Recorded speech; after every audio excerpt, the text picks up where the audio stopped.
नमस्कार, आप देख रहे हैं मीडिया 17 और इस वक्त हमारे साथ मौजूद हैं डॉक्टर विक्रम सिंह राणा, जो कि कंसल्टेंट कार्डियोलॉजिस्ट हैं या ऐसा कहिए कि हार्ट स्पेशलिस्ट हैं।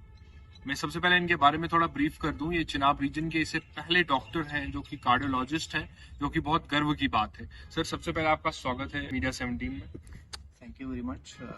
मुझे मौका दिया आपने। मैं इसी धरती से बिलोंग करता हूँ और आपका धन्यवाद। सभी दर्शकों को मेरी तरफ से नमस्कार और आदाब। सर, सबसे पहले मैं जर्नी की अगर बात करूं, जैसे कि आपने बताया कि मैं इसी धरती से बिलोंग करता हूं, सर कितना टफ रहता है एक बैकवर्ड किश्तवाड़ की अगर हम बात करें तो काफी पिछड़ा हुआ इलाका है, तो कितना टफ रहता है अगर हम कार्डियोलॉजिस्ट की बात करें या स्टडीज को लेकर बात करें, क्योंकि आज से पहले की अगर बात करें और आज की अगर बात करें तो बहुत फर्क है।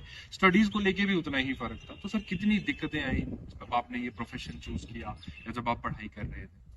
देखें, आज का किश्तवाड़ और जब हम हमारी स्कूलिंग हुई थी उस टाइम पे मैं बात करूँगा 92-93 की। सो काफ़ी फ़र्क है। सो मेरी स्कूलिंग मैं पूही गाँव से बिलोंग करता हूँ। मेरी स्कूलिंग अप टू 8th वाटरना स्कूल से हुई है।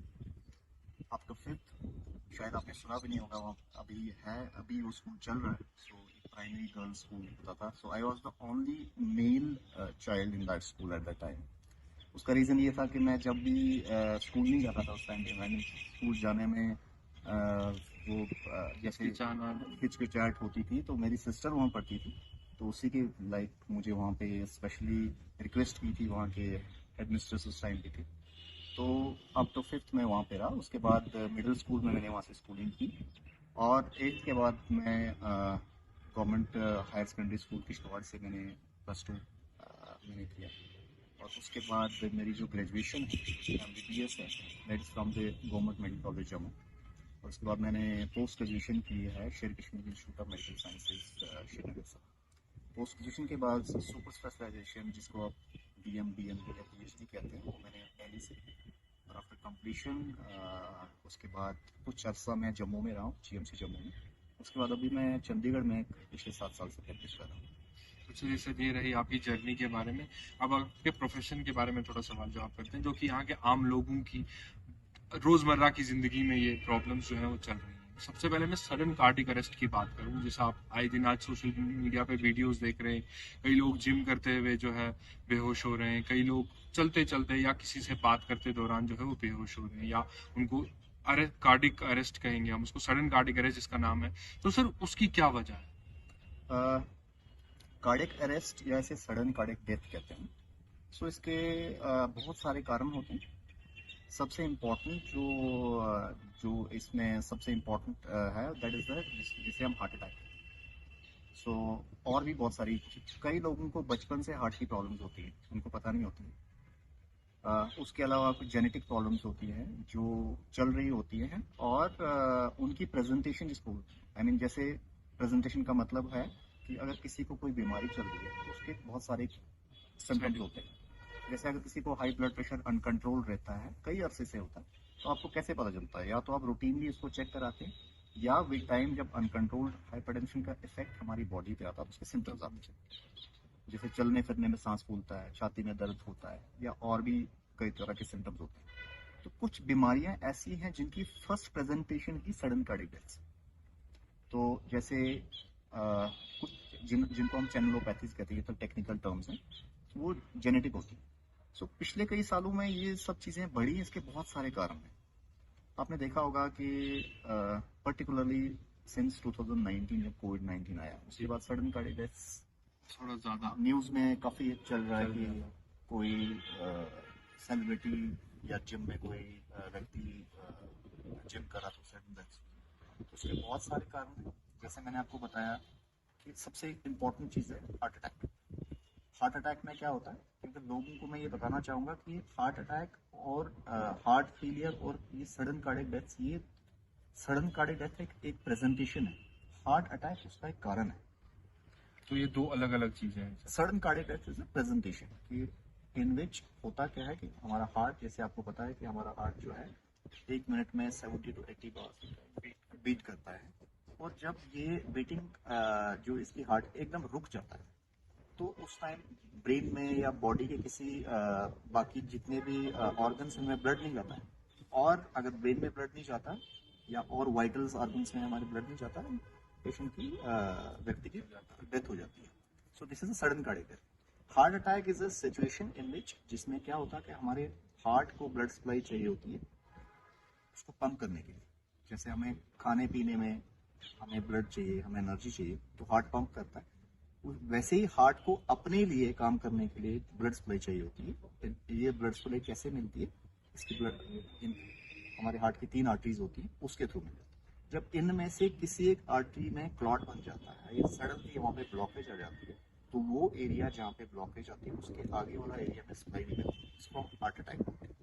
सर अगर सिम्टम्स की बात करें तो कुछ ऐसे सिम्टम्स जैसे सडन कार्डियक अरेस्ट के या आमतौर पे कार्डियक अरेस्ट के कोई ऐसे सिम्टम्स जिससे लोगों को थोड़ा पहले ही अगर पता लगे, थोड़ा प्रिकॉशंस लेने की कोशिश करें तो?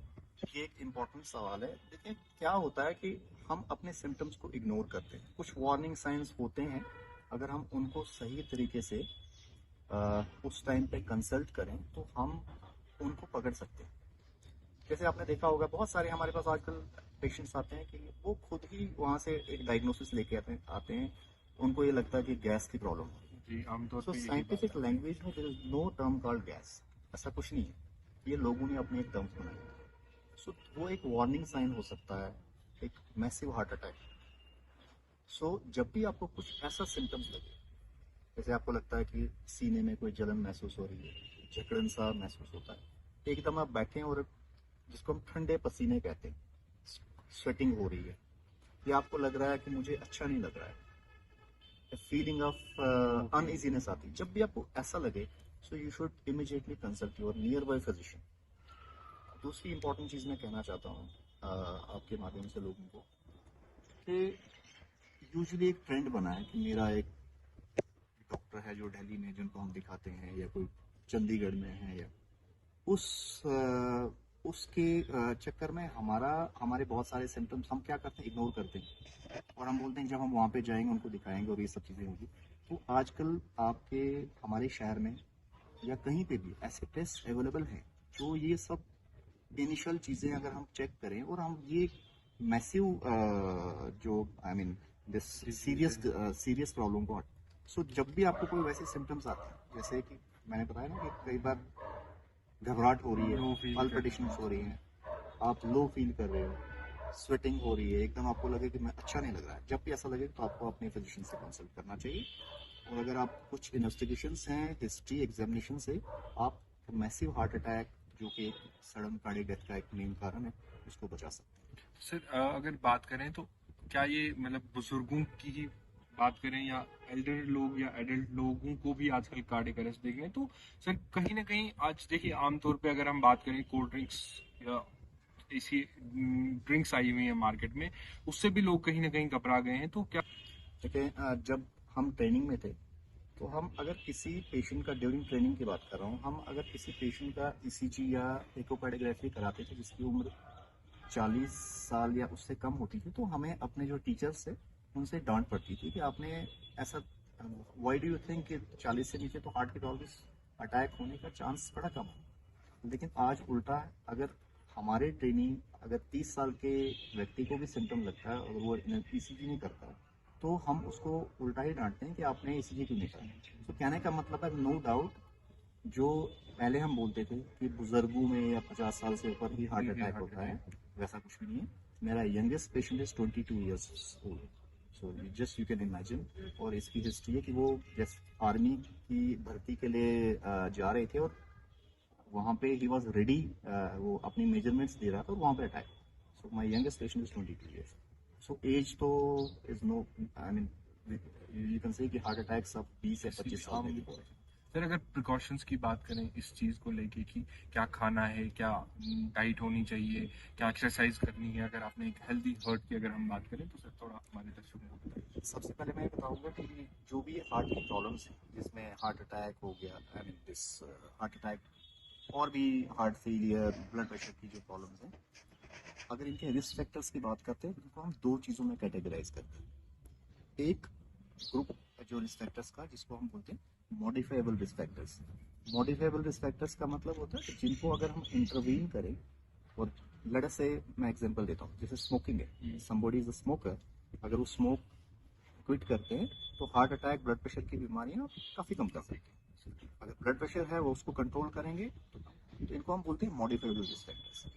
कुछ रिस्क फैक्टर्स ऐसे हैं जिनको आप कुछ नहीं कर सकते, जैसे जेनेटिक मेकअप आप चेंज नहीं कर सकते। एक रेस एथनिसिटी जो किसी की होती है वो वैसी ही रहेगी, तो उनको हम चेंज नहीं कर सकते। तो हमारा फोकस रहेगा जो ये रिस्क फैक्टर्स हैं हार्ट की प्रॉब्लम, जैसे स्मोकिंग हो गया, डायबिटीज हो गया, अनकंट्रोल्ड ब्लड प्रेशर हो गया। उसके अलावा जो अपने सबसे इम्पोर्टेंट क्वेश्चन मुझे पूछा, जिसका अभी तक मैं डिटेल में आंसर देना चाहूँगा, that is the eating habits और लाइफ स्टाइल। ईटिंग हैबिट्स में जो आप बोल रहे हैं कि जो प्रोसेस्ड फूड होता है, that is the most dangerous thing. उसमें क्या होता है, उसमें बहुत सारी ऐसी चीज़ें होती हैं। नंबर वन, उसमें जो ट्रांस फैटी एसिड्स टर्म है जिसको हम मेडिकल लाइन में बोलते हैं, या जिसमें बैड कोलेस्ट्रॉल, जिसको एलडीएल लेवल्स वो बढ़ा देता है, उसमें सॉल्ट कंटेंट हाई होता है, क्योंकि उनको salt acts as a preservative. वो चीज़ें जो उसमें होती हैं उससे हमारा ब्लड प्रेशर बढ़ जाता है। उसके अलावा दे यूज सर्टन प्रिजर्वेटिव्स, उसमें माइक्रोन्यूट्रिएंट्स की डेफिशिएंसीज होती है। समटाइम्स पर्टिकुलरली ये जो बच्चे आजकल जिम जाते हैं, ये कुछ सप्लीमेंट्स यूज करते जी, हैं। सप्लीमेंट्स की आमतौर पे अगर बात करें, जैसे जिम के बच्चे आमतौर पे डॉक्टर्स के पास से ही शिकायत लेके जाते हैं, या उनके पेरेंट्स से शिकायत लेके जाते हैं कि हमारा बच्चा सप्लीमेंट्स ले रहा है या अन्य चीजें ले रहा है, तो सर क्या उस पर थोड़ा रोक लगे देखिए, या सप्लीमेंट्स की जहाँ तक बात आए, बिल्कुल रोक, आई मीन अगर हम जनरली बात करें, सप्लीमेंट कोई बुरी चीज़ नहीं है, लेकिन कौन सा सप्लीमेंट ले रहे हैं, उसमें क्या कंटेंट है।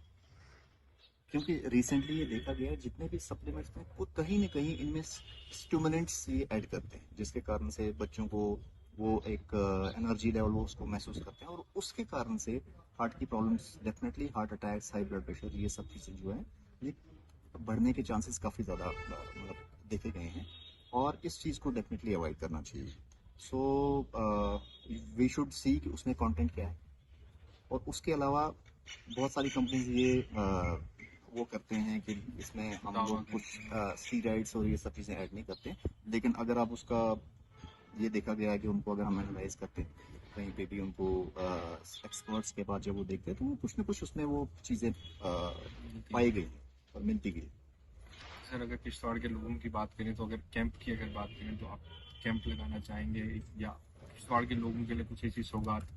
बिल्कुल, मैं यही कहूँ, आप में से ही हूँ, और मुझे जितना सेटिस्फेक्शन लेवल महसूस अपने आप को होता है कि यहाँ पे काम करके, या जो भी यहाँ के लोगों को, आज भी मैं अ, एक महीने में 3 या 4 सर्जरीज जो हैं, जो किश्तवाड़ से जो लोग आते हैं उनको हम चंडीगढ़ में करते हैं। और बहुत सारे पेशेंट्स हैं जो मेरे फॉलोअप पे हैं लोकल। और मैं अभी फ़िलहाल तो मेरा ये प्लान है कि मैं जम्मू में इन लोगों का फॉलोअप करूं, क्योंकि इनके लिए यहाँ से चंडीगढ़ सिर्फ फॉलोअप करने के लिए आना बहुत मुश्किल हो जाता है। बहुत सारे पेशेंट्स ने मुझे ये रिक्वेस्ट की है। उसके अलावा definitely I am always available. और अच्छी बात यह है कि हमारा स्टेट जितना भी ये आयुष्मान भारत स्कीम के अंडर आता है, तो बहुत सारे हॉस्पिटल्स हैं जो एम्पेनल्ड हैं चंडीगढ़ में, जिनका इलाज हम आयुष्मान भारत के थ्रू करते हैं। So I am always there available at any point of time. Phone के माध्यम से अगर हम हेल्प कर सकते हैं personally, it is not about the cardiac problem. जो भी बंदा यहाँ से आता है उसको भी कोई गाइडेंस चाहिए होती है, सो आई एम ऑलवेज देयर। मैं तो आई एम लाइक, ये मेरा घर है अभी भी। तो ये थे consultant cardiologist doctor Vikram Singh Rana, जिन्होंने आम लोगों से यहाँ पे कुछ चीजें जो है वो शेयर की, हार्ट प्रॉब्लम्स को लेके या बाकी चीजों को लेके। तो काफी अच्छा लगा इनसे बात करने करके, क्योंकि ये किश्तवाड़ के ही रहने वाले हैं, और थोड़ा गर्व भी महसूस होता है जब किश्तवाड़ के लोग आगे आने की कोशिश करते हैं, यहाँ के आम लोगों की या गरीबों की जो है मदद करते हैं। तो सर आपको आगे आने वाली आपकी जर्नी के लिए बहुत सारी बेस्ट ऑफ लक हमारी तरफ से, मीडिया थैंक यू वेरी 17 की मच। पूरी टीम की तरफ से। थैंक यू वेरी मच, आपने मुझे मौका दिया है, और मैं आपसे और भी तरीके से जुड़ने की कोशिश करूँगा। We can make something, like we can help out people from this place. वो कुछ हम ऐसा कर सकते हैं कि हम कुछ कैंप्स कर सकते हैं, या कुछ तरीका बनाएंगे, ताकि एक्चुअली प्रॉब्लम क्या आ रही है कि यहाँ पे बहुत सारे ऐसे पेशेंट्स जो मेरे पास आते हैं। जैसे आपने बात की, मैं सॉरी, अब मैं उस टाइम पे ये चीज़ ऐड करना भूल गया या मेरे दिमाग से निकल गया, कि कुछ हार्ट की प्रॉब्लम्स होती है जो बचपन से होती है, जिनको हम कंजेनिटल हार्ट डिजीज होती है। अगर हम उनको टाइम पे डायग्नोज करेंगे, या लेटर से बच्चा पैदा होता है, उसके उस टाइम से ही कुछ हार्ट की प्रॉब्लम है, और अगर वो टाइमली डायग्नोज हो जाए तो उसकी लाइफ जो है वो एक नॉर्मल लाइफ जी सकता है। अगर वही प्रॉब्लम कुछ देर बाद कुछ कॉम्प्लिकेशंस हमारे शरीर में आ जाती हैं, अगर उस टाइम पे वो पता भी चल जाए तो ट्रीटमेंट उसके लिए जो लाइफ स्पैन कम हो जाता है, क्वालिटी ऑफ लाइफ कम हो जाती है।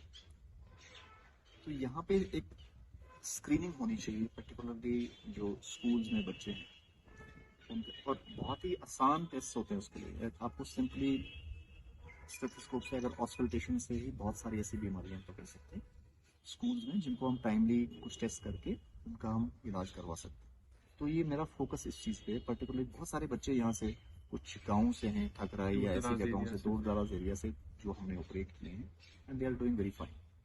सो मैं ये चीज़ करना चाहूँगा और उसके लिए हम कुछ रास्ता निकाल लेंगे। तो ये थे consultant cardiologist doctor Vikram Singh Rana. तो आपने सुना क्या कुछ कहा है इन्होंने। तो आगे की अपडेट्स के लिए आप देखते रहिए मीडिया 17। धन्यवाद।